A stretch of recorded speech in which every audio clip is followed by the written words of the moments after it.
All right, we should be live now. Welcome, everyone. I'm really excited to have you here if you're logging in.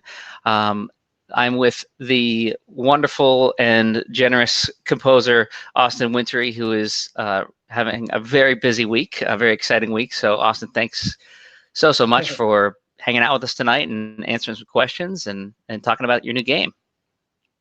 Oh, it's a pleasure. Totally happy to do it. Awesome. Hopefully I won't make you regret that by the end then. So Well, let's see what dirt we can dig up here. I got time. So Good. Cool. Like So your state, so all the gloves come off after that. exactly. Yep. So I want to talk about this new game, ERICA, because it's kind of it's pretty crazy. It is, yeah. It's an interactive game that is also kind of a film, but maybe you have a better way of describing it, because there's the way I might describe it, but you actually are like in the trenches. So how would you describe the game to someone who's not heard anything about it? Yeah, so if you look at something like the Black Mirror Netflix episode Bandersnatch, I would call that pretty unequivocally an interactive film, because it's basically a movie that has some kind of token interactivity throughout. Whereas to me, ERICA from the ground up is built very much as a video game, but just using the techniques and craft cinema. So if one is an interactive movie, this is basically a filmed game. So it's the other half of the coin in my estimation. Even though, like more experiential games, walking simulators, games like Journey or Abzu or Dear Esther, Everybody's Gone to the Rapture, those kinds of games that don't lean on skill, they're very much about kind of living through the experience. ERICA category, and I think it has a lot of the same sort of game design approach as that. It's not skill-based. It's not trying to sort of generate mountains of stress and anxiety like if you played Telltale's Walking Dead, for example, when it would give you these timed decisions that have monumental, consequences. ERICA doesn't try to do that. It feels just organic. It's like you're watching a film, but just able to kind of sway the direction things are going every few minutes or every few seconds. In some cases, in small ways, and in many cases, really rather huge ways. So, but yeah, the succinct way that I would call it, the kind of one-liner, is that it is it's very much a game built like a film. It is not a movie that is sort of trying to be like a game. Now, how would you? Make sense? Yeah, no, I think that's perfect. Now, how would you describe the kind of like the actual gameplay mechanics, like the interactivity? I've seen a few examples in the trailers. I haven't played the game myself yet, but what are some examples of ways you can interact with what's going on screen? So its main mechanics, there's sort of two primary ones, which would be dialogue trees, which are very familiar to all gamers, especially if you ever play RPG type games, but there's constantly dialogue choices. And those can have huge consequences or not. It and it's not like you can know in advance, and it doesn't do the cheesy kind of BioWare thing, even though I love BioWare games, the sort of cheesy like blue ones equal the good choice and red ones equal the evil choice.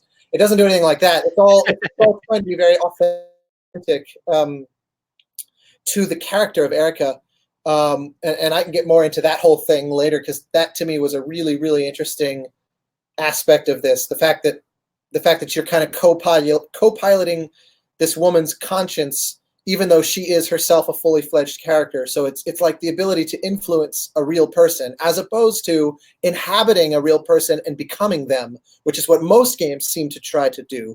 But that's all tangent off your question about mechanics. Other than dialogue tree, the main thing would be just interacting with the world as kind of ERICA's proxy. Like if there's a key in a drawer, you literally swipe and pull open the drawer, and she'll reach and grab the key. Things like that.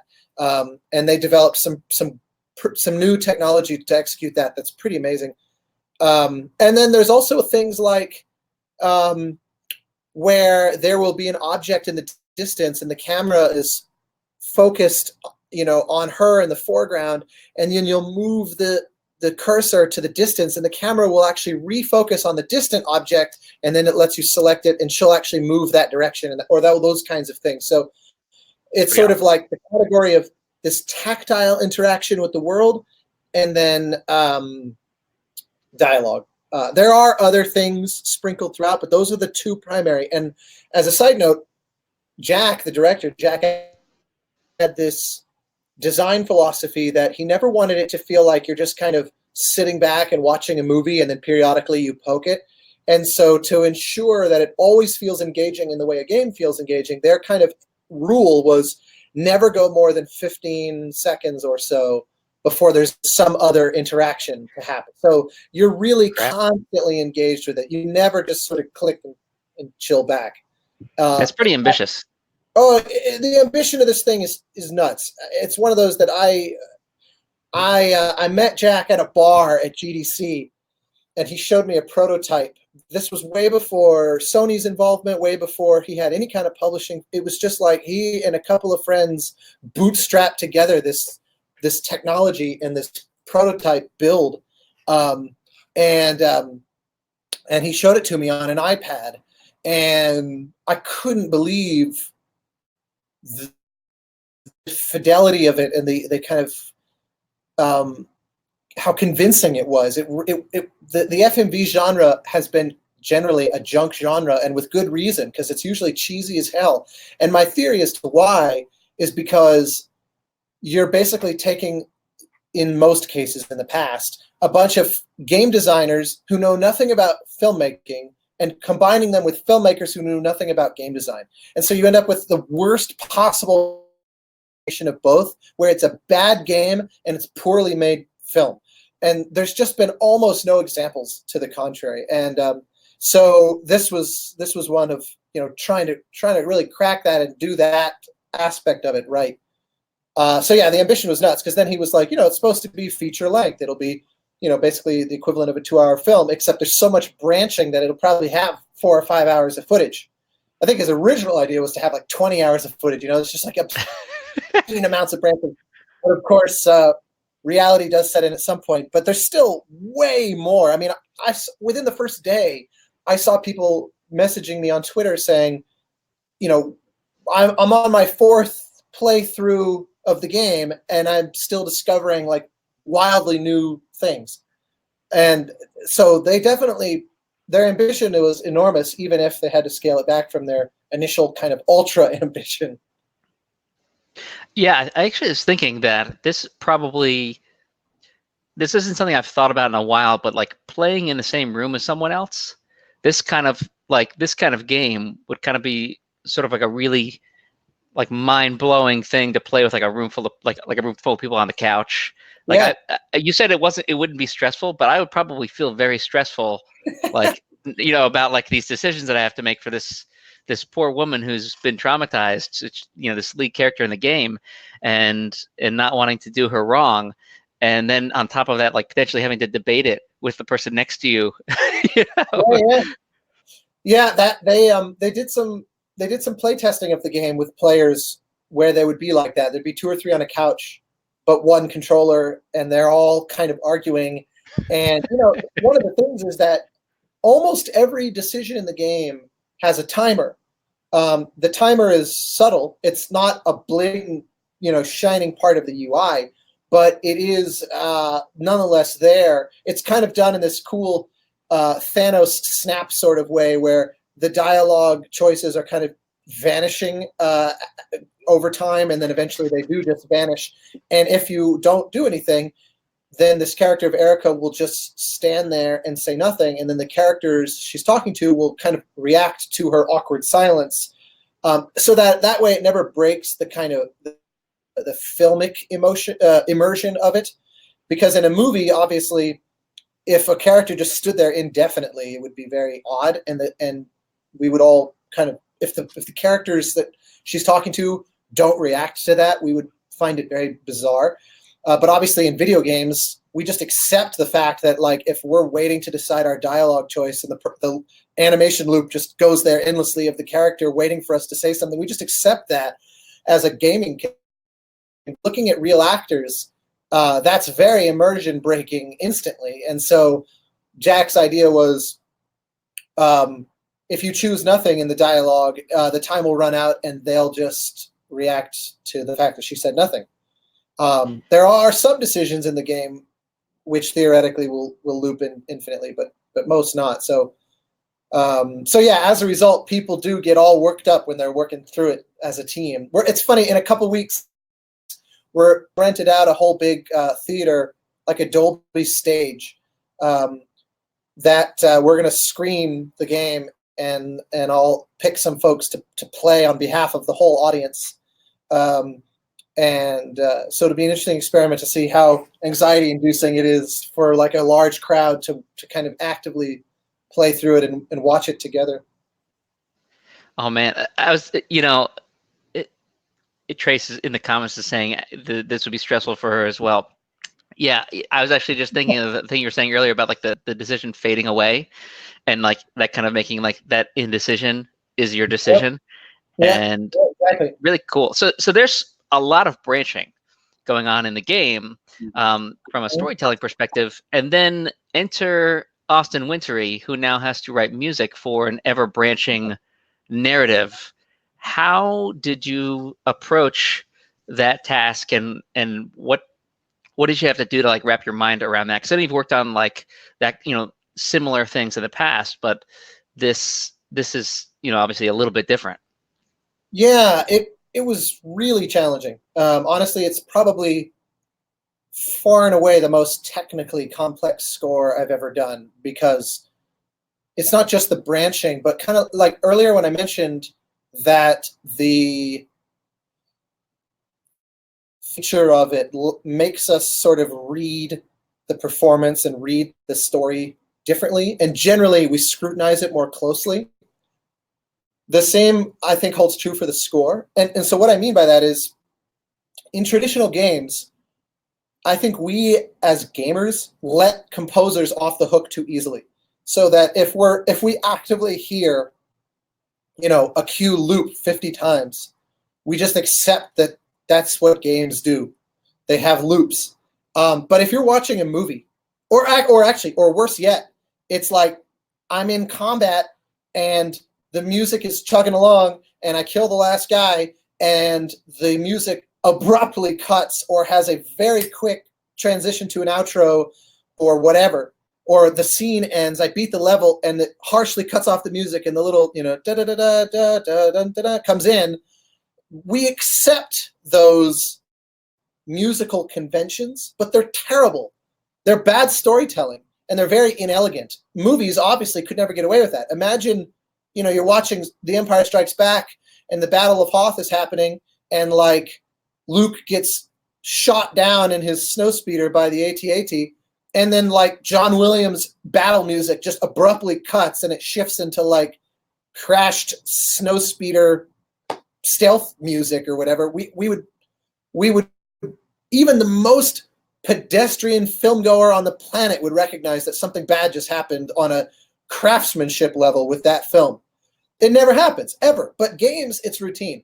So the thing is with Erica is I realized really early that playing this game, your brain evaluates it as a movie. So there's no hiding. You cannot do any of that shit that now, anybody who knows my work, especially things like Journey or Abzu, it's not a shock that I obsess over it being elegant and very smooth and transitions always very deliberate and never any of these hard cuts or sloppy loops or any of that.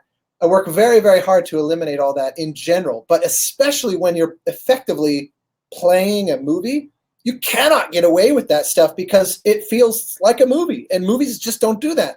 So as a result, I had to be like quadruply more anal about this stuff than normal. Poor Adam Lidbetter at Sony, my kind of brother in arms, and kind of he's where the buck stopped in terms of all the Wise integration, and I raked that guy over the coals, but I think with good with good reason in the end, and he did an amazing job, because it just had to be so intensely scrutinized. And none of that would be the case even if there wasn't an enormous amount of branching. But the branching also posed an interesting challenge because our budget was not endless.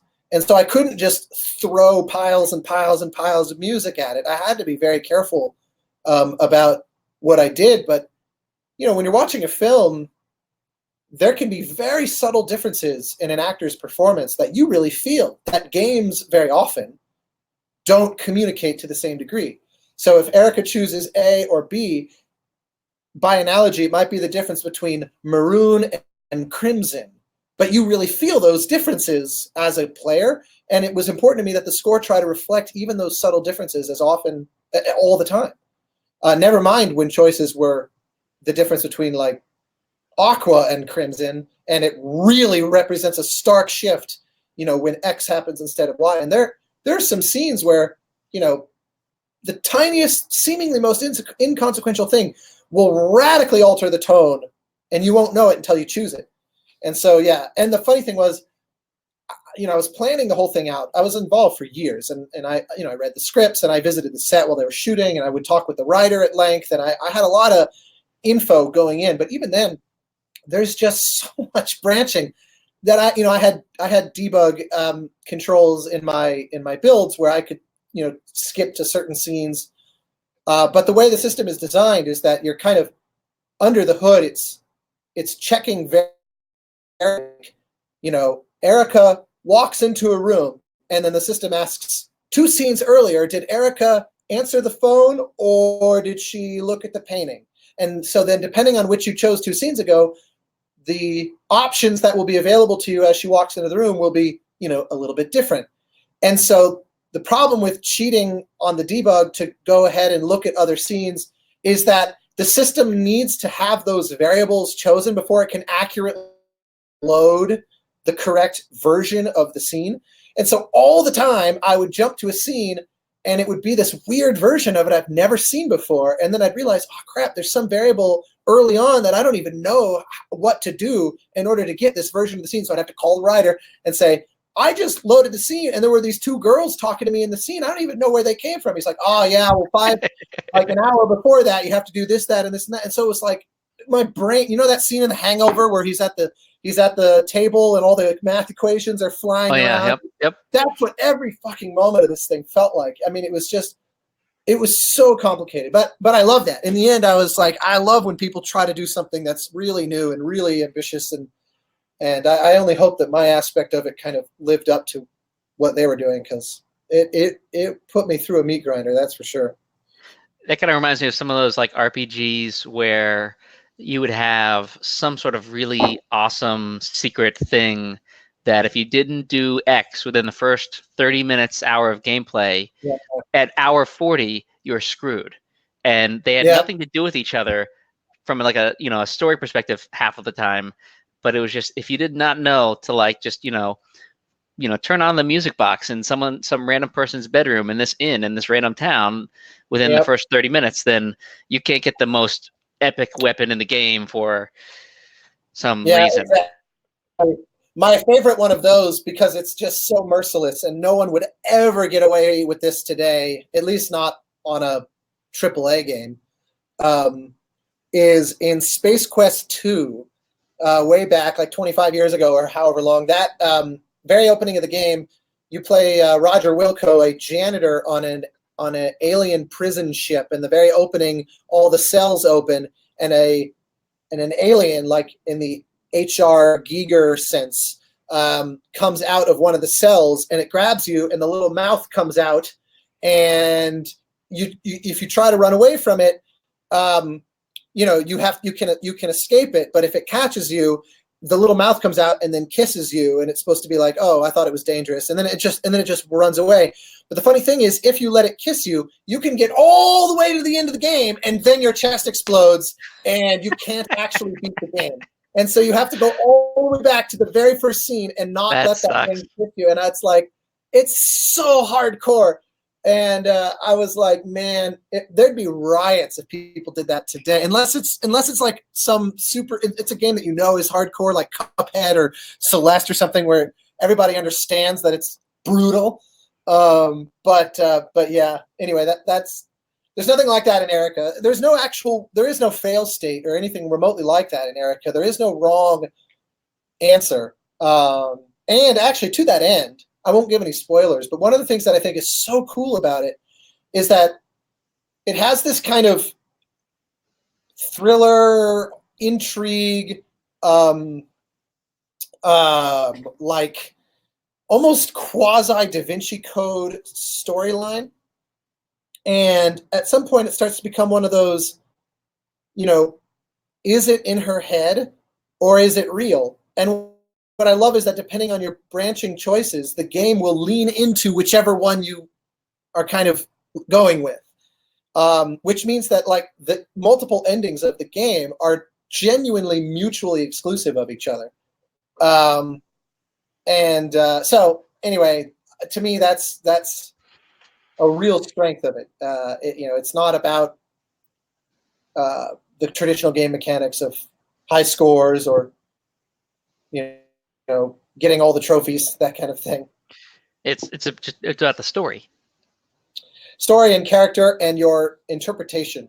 Jack's idea, his ideal, his kind of fantasy for it is that it'd be one of those, like, the next day at the water cooler, everybody's debating about what they think it meant. In fact, I was watching a streamer the other day who was, he loved it, and as the credits were rolling at the end, he was naming all the names and going, good job, so it was like production designer, and he was going, good job with production design. And then when Connor, the writer's name, came up, he goes, Connor, stop doing drugs, which I thought was like perfect description. It's very accurate. Now that's awesome. Yeah, I think that I love that there's also like no, like you said, there's no real like bad ending or like bad, like wrong. Yeah, well, not like wrong. There's endings. I'll put it this way: there's endings where Erica fares better than in others. Like she kind of draws the short straw, depending on the endings. But there's no like you did badly ending, because there is no such thing as evaluation of your choices in that way at all. The game has no judgment. It's just simply saying it's like life, if you do this, then that happens. But if you had done this, then that would have happened. So writing the music for this, how in the hell did you stay organized? Because that sounds like a lot of small pieces that have to come together in a lot of different configurations. Yeah, the score is like like those stained glass windows that are like 50 million little tiny fragments of glass that are all in this dance together. That there's something like 350 cues in the score, because it's just this massive spider web of interconnected bits. And so, yeah, how did I stay organized? Well, this is where my German heritage, I guess, comes in very handy, that I'm just naturally very anal about that kind of thing, and keep very detailed spreadsheets.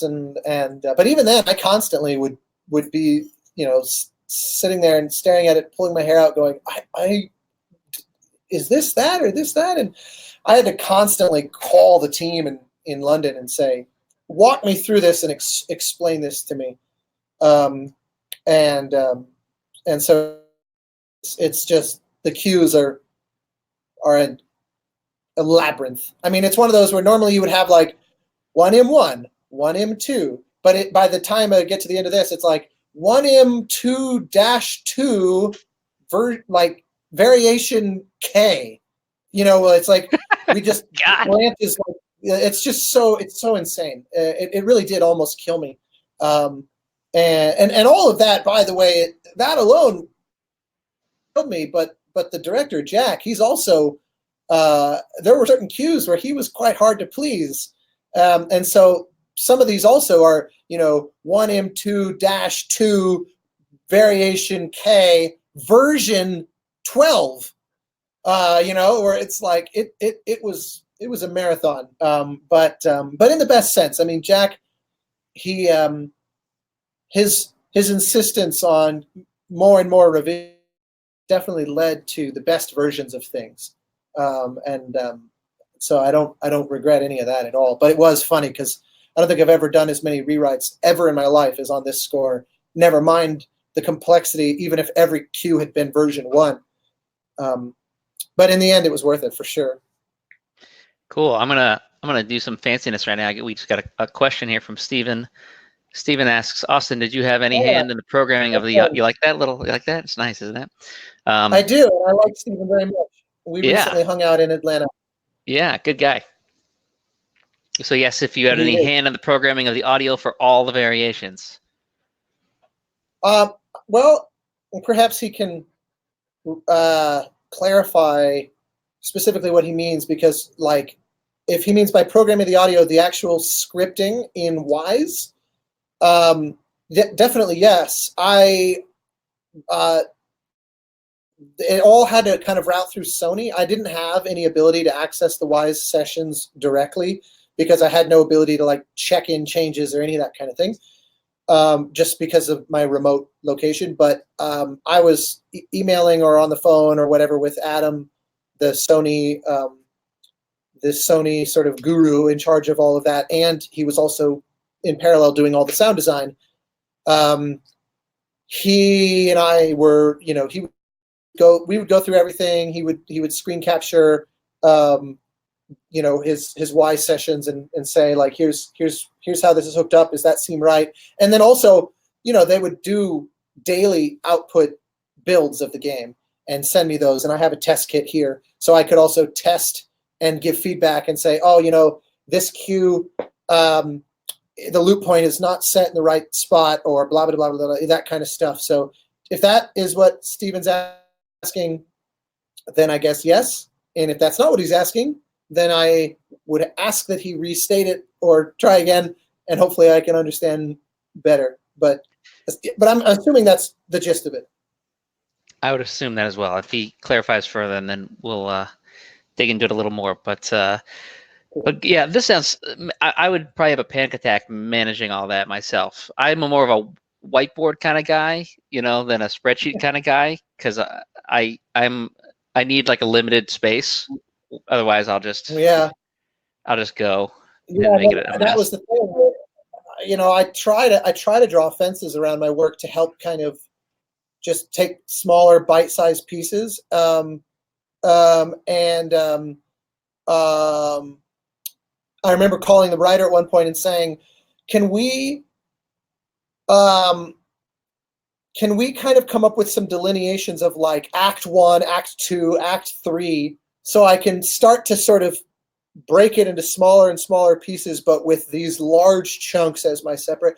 And he was like, unfortunately, it just doesn't really divide up like that. And it's really just like this continuous through line. And so I kind of invented my own ways of dividing it up, even with the caveats that there's certain things where, there could be a major scene that is like the turning point of Act 1, but if you do something different, you'll never even see that scene. So your intuitive sense of kind of where the dramatic rise and fall is so custom to your playthrough in depending on the scene, that it only had limited value, but it at least helped me get kind of my head wrapped around it early on before I had my hands, fully dirty. I'm going to see if I can find really fast here on my phone a photo that I just found from when we were visiting the set. This is probably, here, let me turn the brightness up so this has a fighting chance at being visible. This was, I think, while they were shooting like a scene in terms of your white erase board. This was like what they had on their wall of kind of showing how everything was going to work while they were shooting. One scene?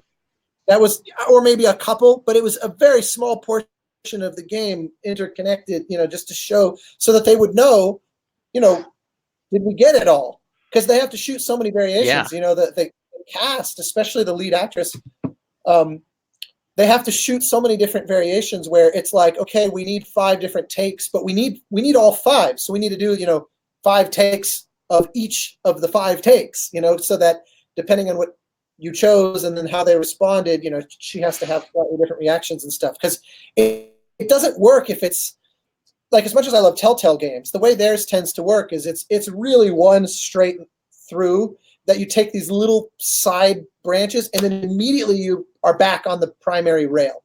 And this one, they really wanted to try to avoid that and make it so that, conversations and things really do splinter out like little tributaries and don't just kind of give you token superficial interactivity. So yeah, anyway, my immense admiration to the actors on this for the fact that it's a very atypical acting challenge. They're not trying to nail that one line perfectly. They're trying to nail that one line the 4 different ways that has to be nailed. It's pretty crazy. Whew.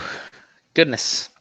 Yeah, that's also that poor woman who had Holly Earl, right? What's her name? Yeah, Holly Earl. Yeah. I mean, the sheer just had to be able to just command that performance crazy of yourself in so many different directions. And the funny thing about her is they only cast her like 3 weeks before shooting, because they had a different actress attached for like 2 years. And then the one in the original trailer?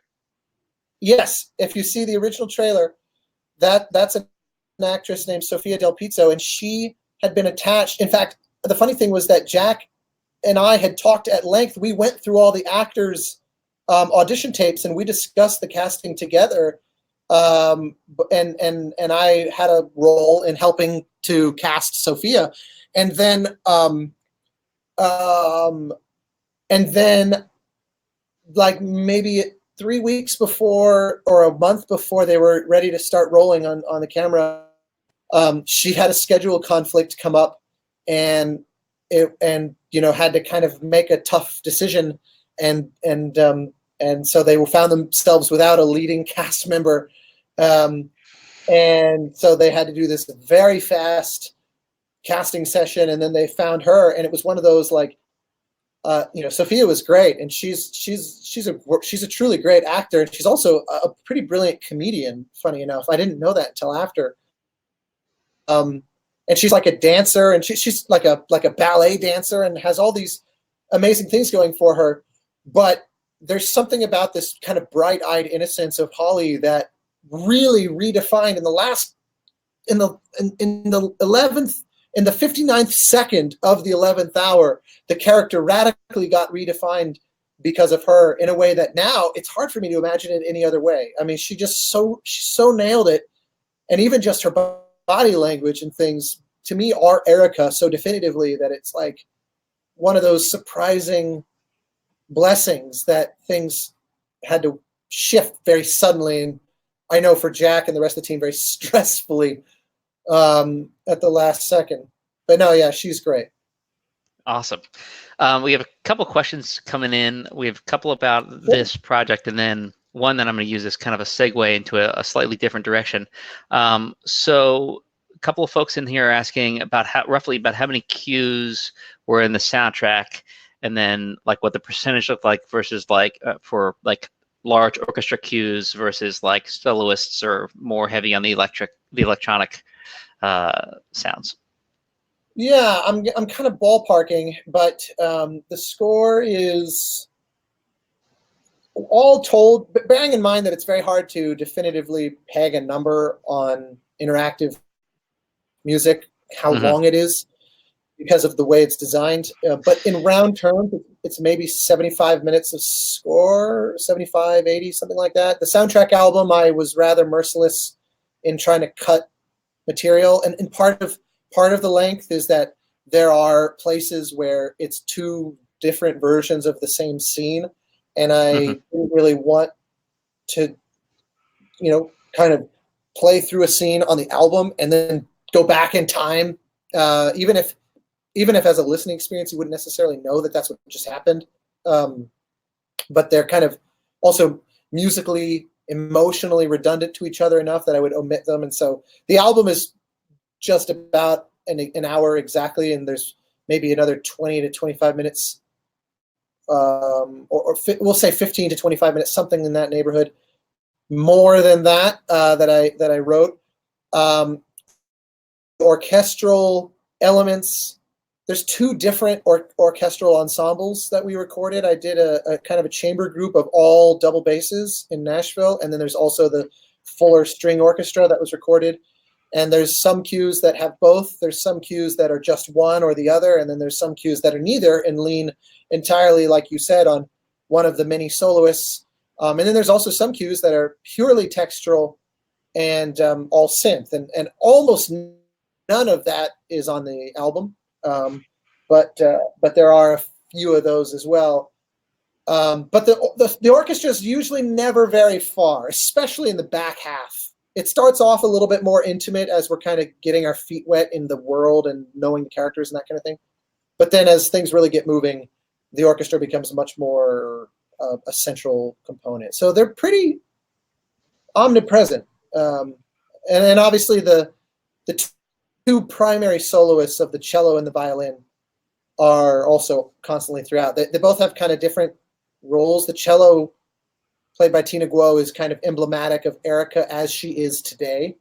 And so it's kind of tracing her character arc from the moment the story begins to the end. The violin is a reflection of her traumatic past and her sort of childhood. So anytime, because that's a huge component of the story, is her contending with this childhood trauma.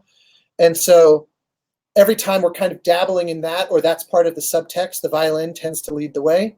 And anytime it's very much about where she is now, the cello tends to lead the way. But then there's also a lot of scenes where it's about the conflict between those two simultaneously.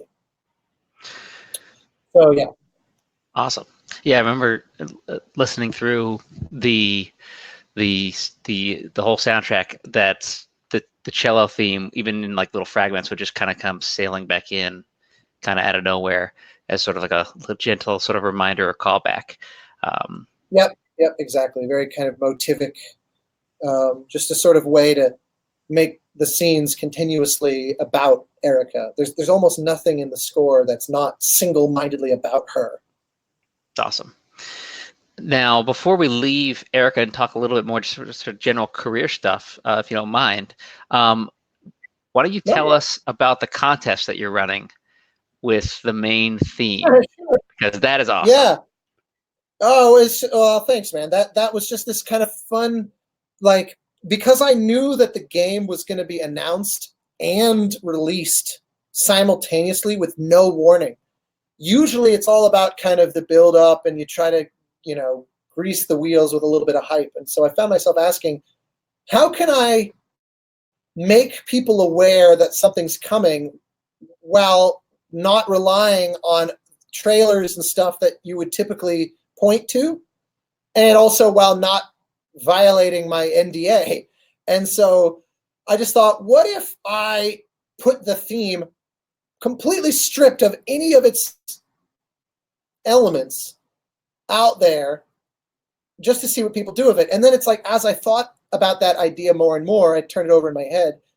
I realized it actually could be quite interesting to hear what they hear from those notes that I would never have thought of, both coloristically, harmonically, all that kind of thing. Even like tempo, if people just hear it a fundamentally different way, just in their instinctive reaction. It just seemed like a fun way to kind of engage with folks. I can, I always am aware that quite a few of my like Twitter people and Instagram and whatnot are composers. And so I thought, I love interacting with the composer community, especially if there's a chance to signal boost my fellow composers' works. And this seemed like a way to kind of tie all that together. And then as the added little twist, I thought, while Erica's release is unusual in the kind of total secrecy until suddenly it's out. On the hard opposite of that, the pathless is also very unusual because we're being a bit transparent about it throughout the development and like blogging about it and all kinds of stuff. And the team is constantly encouraged, you know, like we want to leave it spoiler free, of course, but like trying to just share what we're doing. And so I thought, what if I kind of connected those dots, and the subtext of this cover challenge is maybe we can to work together on the pathless for those that do particularly unique and interesting covers. And that's why I encouraged, like, hit me with your weirdest ideas. You know, don't hold back. And if not pathless, then something else. You know, I'm in the lucky position that there's other stuff, you know, lined up for even after the pathless. And if someone really just kind of declares like, here I am world, you know, look at what I can do, I would love to collaborate with someone like that. So that was kind of the idea. And I'm having so much fun with it. And the covers are so far ranging that I'm like, hell, I might do this on every new game. This is just gone way better than I thought it was going to go. So yeah, we'll see.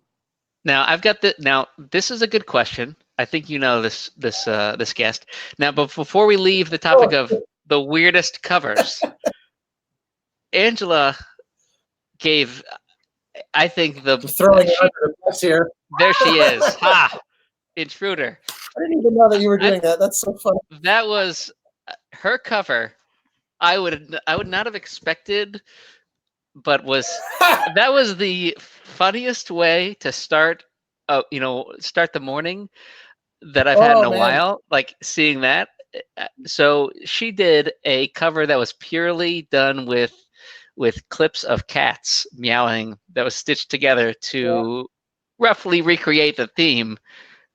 And I just wanted to give her a quick shout out for not only the artistry, but the dedication to editing that, because that must have taken a while. It was funny because her kind of art creation station is the other side of this wall, and she disappeared into there for a few hours, whatever day that was, Monday or something, and emerged like 4 hours later, or however long. It was hours of work to create, to find the clips and to, subtly pitch shift the ones that don't work well enough, and to just, yeah, she's nuts, as if being a great painter and cosplayer and all that wasn't enough. It was hilarious. It totally killed me. And the funny thing is, I have this little automaton right here that she loves to screw around on, and she and I did a cover of the Game of Thrones theme where I was playing accordion and she was playing that. And when she hinted that she was going to throw her hat in the ring on the cover contest, I was sure it was going to be on the automaton, and I was rather amazingly wrong. And so, but I will answer the question of a concert. I actually remember talking with Jack about, we do Journey Live where we play through the whole game and interactively recreate the score, since it's not a video of the game, but it's players actually playing in real time. So we have to very dynamically recreate the music in much the same way that it's in game. Jack and I have talked about that. I don't know if it's possible with this because of just the sheer amount, the constant nature. Actually, let me put it this way. We could probably do it, but we would have to be far broader in the live version than the game natively is, just to make it playable. At least there being just 1,000 rehearsals. But it would be cool. I'm excited to do a live screening. That'll be step one, and then we'll go from there. Yeah, you'll build from there. Yeah, I think that the just sheer amount of page turns that would be, involved in trying to keep up with the actual decision tree would just be infuriating. the page turns on Journey Live are no joke, and that's why when we do that show, every musician plays on an iPad Pro with a Bluetooth foot pedal so that they never have to reach up and touch the page, because they can't ever actually stop playing. The sound can't ever break.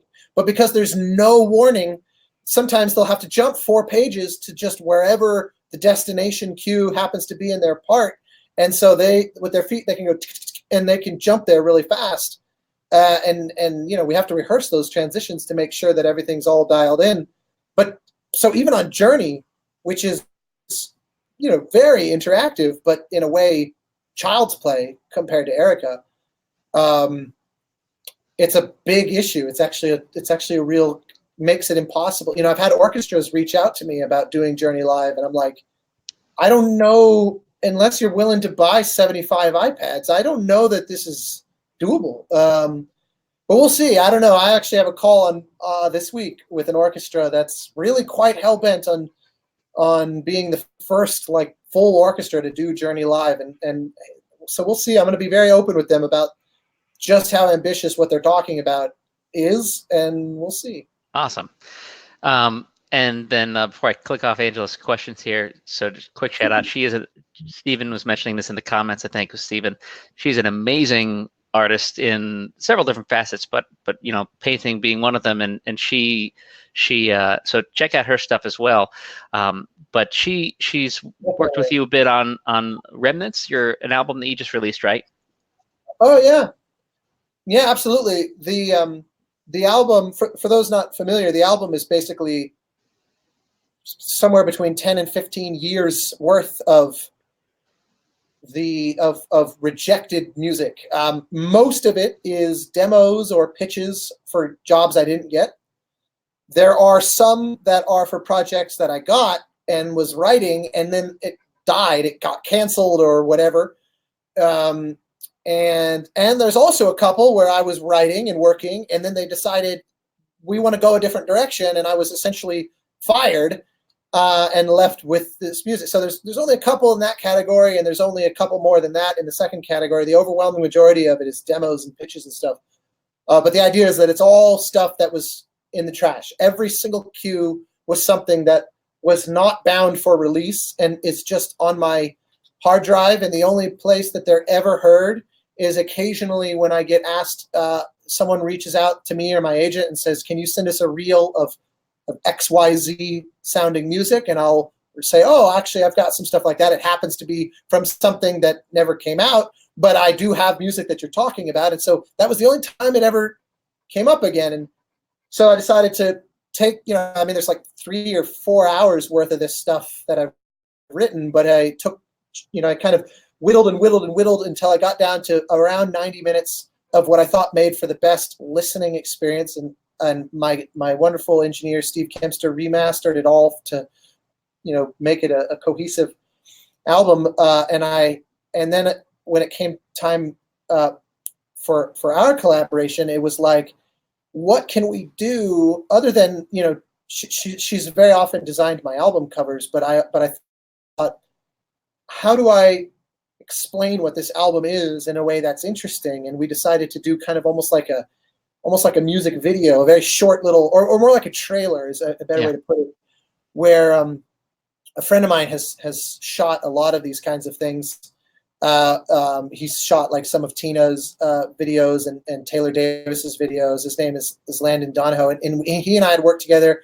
I did a little music video with a pianist named Salome Scheidegger, Taylor Davis, when Assassin's Creed Syndicate came out, and he directed that video. And so I called him up and said, what do you think of this? And we chatted and workshopped it and came up with this idea of doing time-lapse, a very slow-moving dolly camera on a track, like a little robotic railroad of a camera slowly getting closer and closer to her over the course of 30 minutes while she creates a painting from scratch.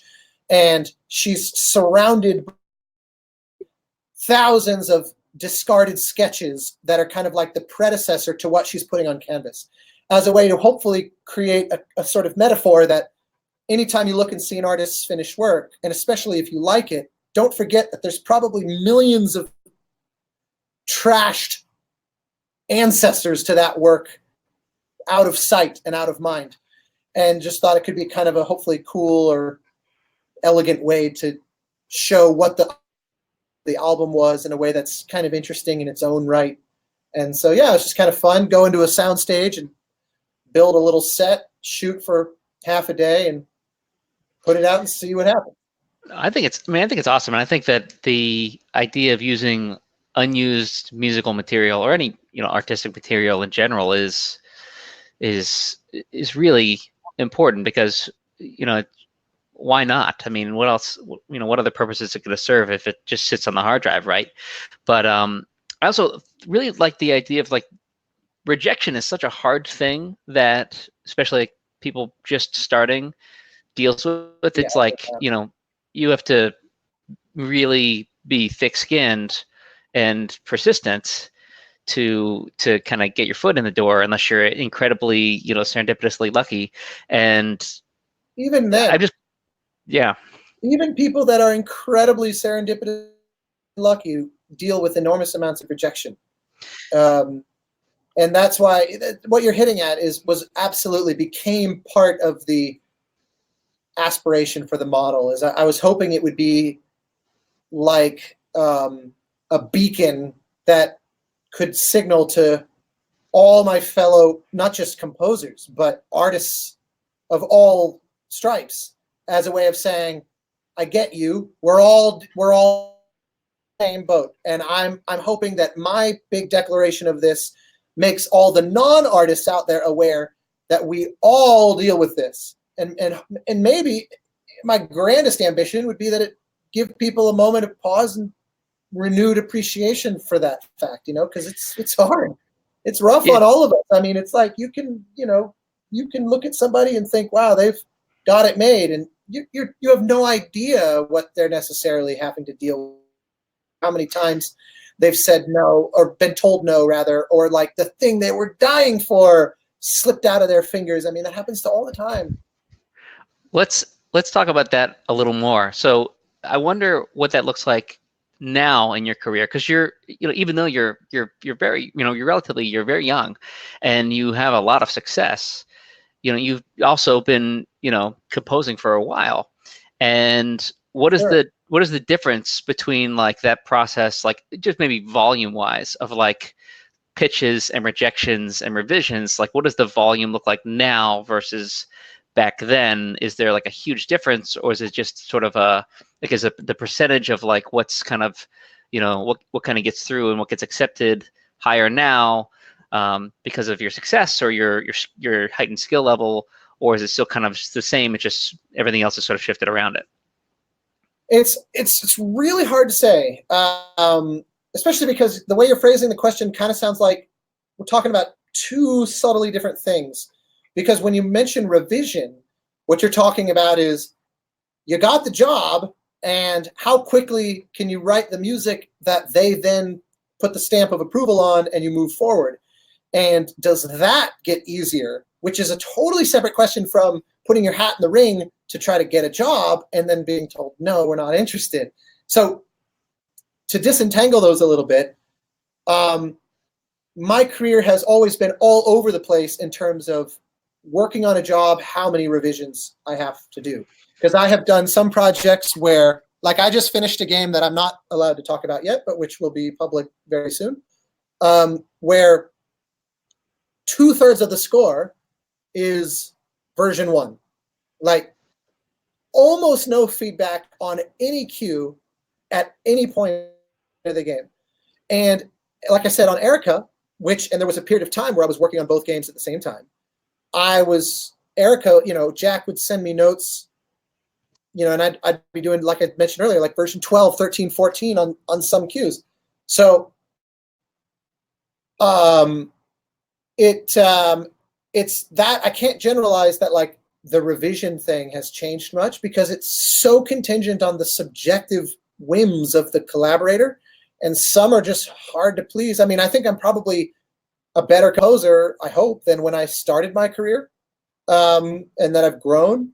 But that doesn't necessarily mean that I get less feedback or notes, especially because I actively encourage it. I always say to them, is there anything at all, even the tiniest thing in the back of your mind? Because I love to shine a light on it and find ways to make it better. Like, I don't mind doing revisions. In fact, as a word to my fellow composers watching this, don't put that stupid fucking contract language in there that caps the number of revisions. It is so uncollaborative. It is so not a team player to say, you know, if you want more than 3 passes, that's going to cost extra. It's like, you think the artist is doing that? You think the programmers are doing that? Like, we all got to approach this with the same mentality. Now, I guess if all those other departments are doing that, then fair enough.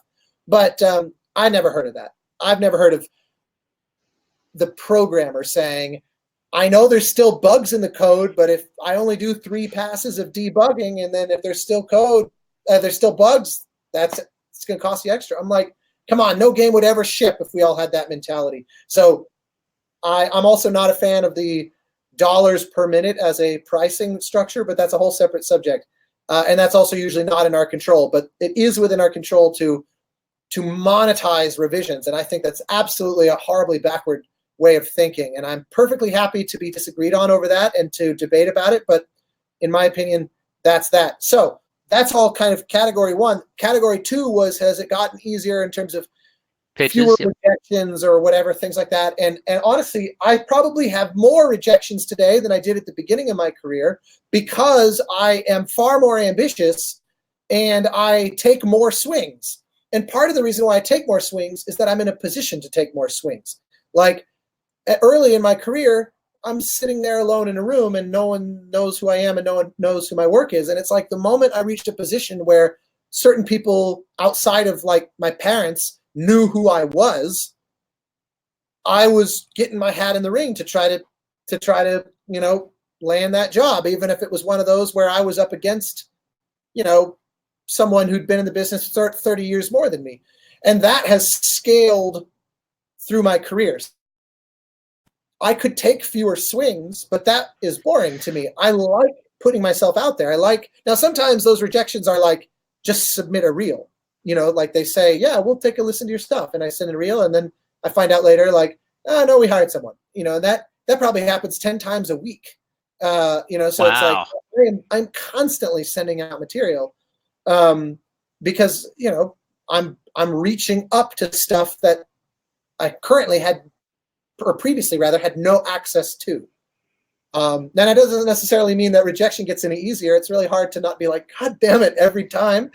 But obviously, realistically speaking, some things I'm more sort of passionate, like not passionate about, but I invest more in some things than in other things. Like, I don't know if anybody read my blog about the Star Trek Discovery show, for example. Like, I went guns blazing after that in a way that is over and above even my normal level of ambition.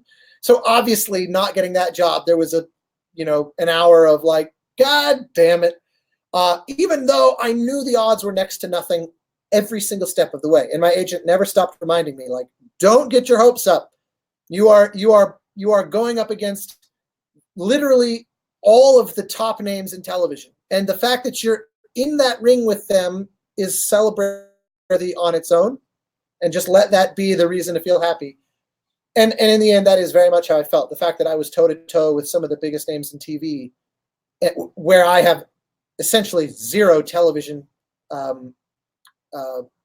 credibility, I felt thrilled. I was overjoyed just from that fact. I didn't need to land the job to feel like that was a worthwhile endeavor and a worthwhile use of time and money and stuff. It was Chance Thomas. I was just thinking, you reminded me of Chance Thomas. He posted recently on Facebook that he was doing all in, trying to get that Avatar too. Oh yeah, and what I love is that it really is all in. Like, he's full on quoting Horner's material. You can't reuse that for something else. Like, it is an Avatar pitch through and through. Chance, I've known Chance a number of years, and he very much is the guy that would do that. And all power to him. I hope he gets it. That would be awesome. Awesome.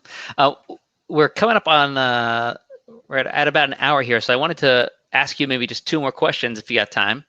Yeah, sure. Cool. So the last 2 questions I have for you are kind of weird, I guess. Um, Okay, I'm ready. still on topic, but I'm intrigued. yeah. So I like to ask these of anyone I chat with in the industry, and I always get really interesting answers, and I'm really interested to see what you think. So let's imagine a scenario where you were in a contest and the prize was $1 million, and the contest is that you have to train someone to write an award-winning video game soundtrack.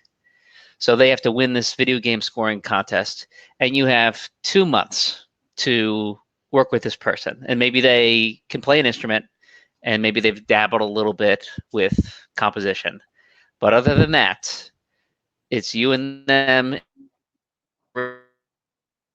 What do you coach that person on? What do you do to try to help that person win and make the best possible score after just 2 months of really being in the weeds at all? This is a very interesting premise. It's like a it's like a it's like a Hunger Games kind of. Yeah, it's sort of a question of more like what the most urgent priorities for you would be Yeah, right. if you had to Well, prepare someone. setting aside the fact that typically when things are award winning, it's not really so much because of the music, it's because of the general hype around the game the music is attached to. But presuming we lived in a far more kind of puritanly meritocratic world where hype and buzz didn't govern the whims of awards juries or panels or whatever. My advice in that situation is essentially this, or my coaching would be very much the same as when it is just the general advice I like to give composers, which is to spend that time. Here, let me structure this so that it fits as cleanly as it can within the actual scenario you've outlined. I would say spend the first month just thinking. Don't write any music for the first month. And the reason why is that when you genuinely commit to that much soul searching, you will find yourself getting through the kind of surface level thoughts and going deeper and deeper and deeper into places that you haven't been. Normally, we don't give ourselves that permission, or the deadlines don't give us that permission. So we end up going with our gut, going with our kind of first instinct, and saying, this works, and not kicking over the rocks to see what lays further. So if I have 2 months and I actually know, that's a defined time period, spend half of that time in a kind of research and development mode where it's about contemplating and maybe, prototyping, sketching ideas that you have no intention of using, but just to kind of reflect on what they mean, how they impact the game, and set them aside and try again and just push farther and farther and farther. Then spend the last month leapfrogging from what you learned, and hopefully the soul searching, if you're a reflective and introspective kind of person, yielded things that were really not at all the first instinct, that were really not at all the gut, and instead represent something much, deeper, something much more personal. Because ultimately, in the end, the scores that I think, at least the ones that I like the best, regardless of if they are, in the end, the award-winning ones, they're the ones that really reflect the composer in a meaningful way.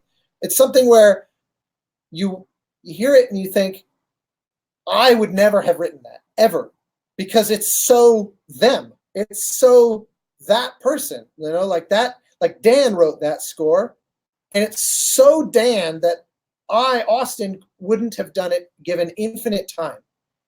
That's, to me, those are the ones that I always wish would win the most awards. And those are the ones, that's certainly what I'm always striving to create. And the scores that I invariably love the best, like in recent years, Jess Curry's Everybody's Gone to the Rapture and Dear Esther are two examples of that, where I fundamentally would not have written those scores. They're so her. And I just love every note, every last little grace note of those scores to me is just wonderful. And Mick Gordon's work very often strikes me the same way. Where I remember when Doom came out, I was like, my God, I couldn't have written this score. It's not that I don't know how to. I just would have written something so different from this. Even if using the same vernacular of the kind of wild, untethered speed metal kind of thing, that's not musically a challenge. But what he did with it was so him and so inventive that I wouldn't have done that. It would have been an Austin Doom score, and Mick's Doom score is, as far as I'm concerned, perfect and definitively Doom. I love his Wolfenstein stuff as well, but Doom to me was just like, this is a goddamn masterpiece. So that's what I would say. Most people won't write a score like that unless they put the brakes on and say, what do I actually want to do here? Ask yourself these existential questions. Point of this score? Why does this game even need music? What is this music doing? Because just adding atmosphere or making the action scene more exciting, that's bullshit. Sound design can do all of those things. So push farther than that. So that's what I would say. Spend the first half of your window asking those questions. And when you have an answer, then you're probably ready to start writing. And hopefully, the more deeply you ask that question, the more difficult the writing process might actually be instead of easier, because now every question has to answer, every note rather, every cue, every phrase has to answer to that question of like, why am I here? And it makes it daunting and exhausting. And then hopefully by the end, though, it's something that's way richer and more deep and meaningful and personal and ultimately more you. That, I mean, it's best I got. That's pretty. Yeah, it's pretty deep, man. Well, that's what I try to do. Like, I'm working on Pathless right now, and every cue is like this gut wrenching nightmare because I've done what I just said. I'm practicing what I preach on this one, where I really spend so much time thinking about it that every cue I just think I don't know how to write music anymore, and it takes me like a day to write what normally would take me 30 minutes. Hopefully, that means something good is coming out of it, but we'll see. Time will tell. Oh man, you want to know something sad about Doom since you brought it up? The first months I was playing Doom, for whatever reason, I don't remember doing this, but the music was turned off, so I didn't think there was any music. And I remember, like 2 months in or something, I finally was like, oh, what's this BGM slider? And then the whole experience just magnified everything. I was like, no, I've lost so much time. Yeah, starting over. I mean, that the music elevated. And I don't know if you've seen his GDC talk where he broke it down, but the thing that blew my mind was that so much of that score was just raw sine waves put through this outrageous effects chain and guitar pedal chain, where it sounded like it was piles of crazy electric guitars and basses and things like that, and there's actually very little of that compared to just simple sine waves and things that he's mangling in ways that I just never thought about before. It was so eye-opening. Very mad scientist kind of stuff. Oh yeah. He, as a side note, on the mad scientist note with him, did a panel a few years ago at GP that I don't think it's on YouTube, so you'll have to go onto the vault, but it was called Composer Confessions, and the idea was to wrangle up 5 or 6 colleagues and say, what's something that you had to learn on your feet in the middle of a job because no one ever taught you it in school and no one ever talked about it at GDC, and it was like this crazy trial by fire where you either screwed up or you were dealt a really difficult hand and had to find your way through it. What's a 5 or 10 minute story that you can share and assemble a kind of Avengers of great composers to share stories like that? And I remember Sarah Schachner was on the panel, and then like 2 days before, she called me and said, I can't come to GDC. I have a deadline that just shifted and I got to bail on GDC entirely. I'm going to be in LA the whole time. And so I went on the schedule to see who else was going to be at GDC that year, who I could go to and say, can you replace Sarah? And Mick was there, going to be giving his Doom postmortem, and Doom was like the hot topic. So I said, I'm sure you're slammed. And it's like less than a week, but would you be interested in putting together like a 5-minute confession to join this panel? And he goes, sure. And he shows up, and he had written this entire piece where every rhymed. His whole confession was executed like this Dr. Seuss book, and with all these Looney Tunes slides to match, where it was absolutely, I was like, you're such a show off. I'm so in awe of you right now. Awesome. It was amazing. That guy is just amazing. That's fantastic. That's hilarious. Yeah, he's no joke. All right, last question. Last question for you. I'm ready. All right. If you had to start over today with all the knowledge and skill that you have now, but the only resources that you have to start over are $500 and a laptop, you've got no connections, what do you do? How do you start over Austin Wintory? I think I'd probably just go get one of these, which should leave some money left over, and make every score, as organic and weird and not dependent on fancy sample libraries or high budget orchestral recordings as possible, because you can do insane things with something like this. And by virtue of it, almost definitionally, not going to sound like anything else. And so I remember Trolls Fullman, the founder of the 8Dio, the library, the sample library company, he gave a talk to that effect at GDC probably 12, 13 years ago that I remember. I was very early in the industry, and it blew my mind because he basically was like, you can write a cue using the things on your kitchen counter. And he did. He showed it in his GDC talk. He literally Awesome. was like, here are the objects I used, and here's the piece I wrote. And it was a fucking killer piece of music. And it was all, just the other day I was over at a friend's studio recording for previously mentioned unannounced project. And he was like, let me play a thing I just made for a production library. And it was all kitchen items, and, like coffee cans and his espresso bean grinder and stuff like that. And it was such a fun piece of music. It was 100% sort of percussion library from the kitchen. And it was beautifully done. I loved it. And so, to me, it's like, don't try to compete with the London Symphony recordings or the Nashville, Ocean Way recordings and that kind of thing. If you have $500 on a laptop, go be more creative than that. And because it's a thing that to me, that lesson never goes out of fashion. I just had a call today where a month ago, I was offered a job, and a month ago they said, let's dream big and work at, because it's so early on the project. They're bringing me in so early that they're still finalizing their audio budget. And so it was like, let's work on that together. So I went and put together a proposal where I was like, okay, look, this is there is justification for a big orchestral approach to this. So I will give you, I will create budgets of multiple ways to execute that, and then let's see what we can afford.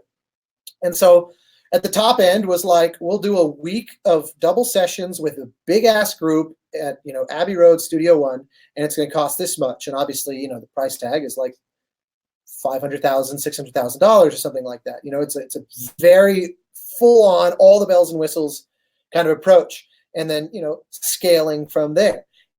That was a month ago, and then lots of budget negotiations between the audio director and the producers later. Today I get a call, and it's like, so it turns out we don't have anywhere near that much to work with. So what can you do with, more like 20% those numbers, or 10% or 5% those numbers? And it's like, all right, now we get creative. Yeah. So it's not like this ever stops happening. I mean, I've worked on projects where we had all the money in the world seemingly, and we spent until it was right. And then there's others where, you're going in saying, I know we don't have that scenario, but we don't need that. Actually, the world is not like it was 75 years ago, where, if it wasn't broad and orchestral, it somehow wasn't right.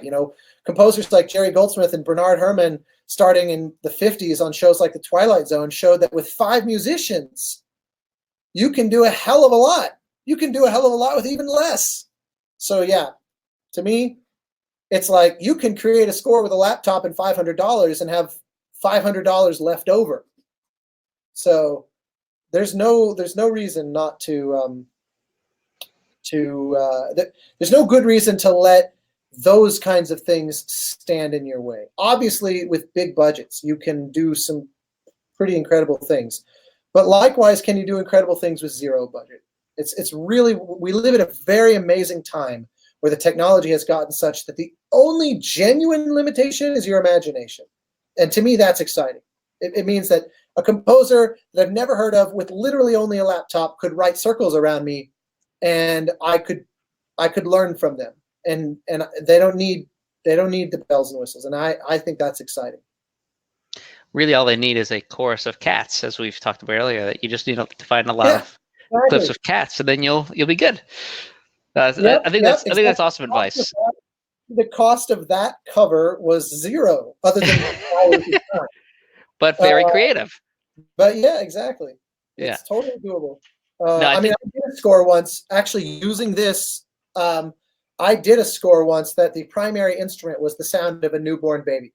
And it was I got about a month worth of recordings of a literal newborn. Like at 1 month into the recordings, the baby was like 5 weeks old. So that formed the primary backbone of the palette of that score. And the primary reason, of course, was we had no money. It really opened my eyes to this kind of thing. This was very early in my career. This was more than 10 years ago. It was a horror film called Grace. And I have that album free on Bandcamp if anybody wants to go download it. We did do a little bit at Abbey Road that I paid all my savings. I emptied my savings account to be able to do that. But all we recorded at Abbey Road were clarinets. I got 8 contrabass clarinets together, and that was it. So it wasn't like a big orchestra or anything, but it was a big sound because it was 8 of those beasts. But most of the processed sounds of not just babies, but also field recordings that I made on the set of the movie, and like horseflies crawling across the microphone and stuff like that, all of which was essentially free. So anyway, that was where I learned that lesson, and I learned it out of necessity that time, and then it became an obsession, and then it became advice. That's awesome. Well, I think that advice will probably be a relief to a lot of people because of that pressure that's the thing. When people ask me and by the way, I love that you never asked me, like, do you use Cubase or Logic or Reaper or what, like, to me, I always say, if you could go back in time and meet Stravinsky, and not that I'm trying to conflate myself with Stravinsky at all, but my point is, if you could go back and meet Stravinsky, would you ask him what brand pencil he uses? Like, does that in any way make the Rite of Spring what it is? And so for me, all the tech, that's just tools, and you can use any tool. I've heard amazing music done with like Apple Loops or GarageBand. It's just that's so irrelevant. So anyway, cheers to you for not. You asked that question the best possible way. I might steal that, actually, if you don't mind. I've been interviewing fellow composers for Dice's podcast called The Game Maker's Notebook, and that would be a really great question to ask some of the folks coming up on that show.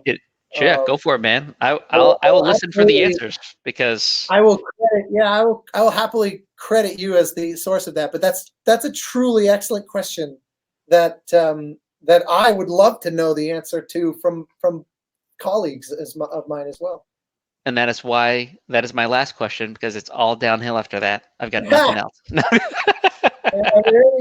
Are there any outliers? Because obviously I can't see the chat. So if there's any outliers that would be worth maybe lightning rounding, just so that we don't leave our audience that I assume is maybe there. I can't actually tell if it's just you Oh, and I. oh People. yeah. Sorry, I thought you could see pretty much what I see. Well, I That's actually never my, opened Facebook. Maybe I should have opened Facebook. yeah. So we've had a few. So lightning round, folks. Let's Gonna we've pause still got that about one. 26 folks watching. So lightning round. If you've got Is any a outline question that I missed maybe earlier, like just so that. Wait, sorry, I caused chaos. I clicked it to see what the chat looked like on Facebook. so let's see here. So I I've didn't mute got. you, did I? I don't think so. I don't feel muted. Okay, no. Okay, yeah, no, you aren't. But you are now out of sync, so I'm going to coach it again and trust you. Well, my dance routine's coming up, so no. So yeah, I'm looking really back. mess with my head. Here's a different place from your swinging ass knees. What if I move around a lot? Does that make it better? Oh, it I'm actually is. It actually is resyncing. That's interesting. It's like Skype. You ever notice that Skype will kind of it'll like speed up the sound in order to catch up with latency? Yeah, I actually haven't used Skype in years. I've been using Zoom now. So Zoom and Google Hangouts, rest in peace, Google Hangouts. But yeah, I'm looking back. I don't see questions that I missed. So if anyone's got a lightning round question here, no question, but many thanks for Austin's generosity of his time and knowledge. Oh, here we go. One question: can we play this after the live event? The replay should be available on the VGM Academy page, and I'm sure I'll find some clever way to magically make that video available on YouTube as well. And I'll drop the links in the comments so that people can find that as well. Let's see. Still use the circle fist and suggestion as a comment. Well, Justin, did you have a? Justin's just jumping in here. Okay, so I'm looking questions. Last call for questions. Last call for questions. I just jumped on. Hey, Sean, you just caught the ending. We're just about to wrap up. So 4 a.m. Sean is joining us 4 a.m. his time. Hats off to you, sir. Good Lord. Yeah. In London or Paris or something. That's.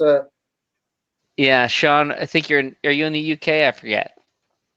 But he's poor guy. He always logs in super late to our members Q&A, which may be a good time to mention that. So you're going to be joining us again this Sunday evening, right? Yep. So we're going to be doing a members only Q&A for VGM Academy members who want to do all questions. I will be just the facilitator of the question. Sean's joining from South Africa. I'll just be the facilitator of the questions. I would love to go. One of my bucket list countries. Yeah, my Dave Matthews, the guy who got me into opened my musical mind back in high school. He's from South Africa, and I've always been interested in it. Trevor Jones, man, amazing composer from South Africa. There's a pair of South African Trevors because there's also, of course, Trevor Rabin, a composer of like Armageddon and Con Air and Gone in 60 Seconds and stuff. It was the lead guitarist for the band Yes, South African guy. Awesome. So yeah, if anyone wants to join us and ask their own questions and have me just, shut up and let you pick Austin's brain, he'll be with us 5 p.m. Eastern on Sunday. You can go to vgmacademy.com/join to get in the mix before Sunday, and we'd love to have you. Austin, thank you so much again for joining us tonight. This is actually the longest I've ever talked to you, and I'm really glad that we got the chance to finally have a lengthier conversation. Yeah, I think the last time I talked to you, you whooped my ass in tooth and tail at PAX. So it was a couple years back. It feels like a lifetime ago. It's funny because I have a wonderful assistant, Dallas, who who has developed an obsession with making stickers. And I happen to have a tooth and tail sticker sitting on my desk here, a little stack of these from the UI art that he just made that like you can attach to stuff. You're attached to your Zoom mics, I guess. And so it's funny because tooth and tail hasn't been in my mind for a little while, but yet I have this thing staring at me the entire time we've been talking. So it's a good memory. It's good for you. You whooped my ass. For me, I'm coming. You know, I haven't forgotten about it. You're still recovering. Yeah, I can see the hatred brewing. Yeah. So this is just an elaborate ruse to know thy enemy. The airing of grievances. Well, I'm always down for a rematch. I love that game. I haven't played it in a while, so I'm probably very rusty. I watched it quite a few times, and so it could be that all my sort of presumed knowledge of the various units' strengths and abilities is a little out of date, and so I'm especially vulnerable. Well, I would look forward to a rematch, but until then, thanks again so much, and thanks for everyone who watched live or who's rewatching this later. Again, he's going to be joining us Sunday on the 25th at 5 p.m. Eastern, and we'd love to have everyone there. Thank you again so much, Austin. Thanks everyone for tuning in. I'm going to end the broadcast now, and then Austin, with you and I we'll have a second end button after that in case you want to stick around for a second. But everyone else, have a lovely night, and really appreciate everyone taking the time to hang out tonight.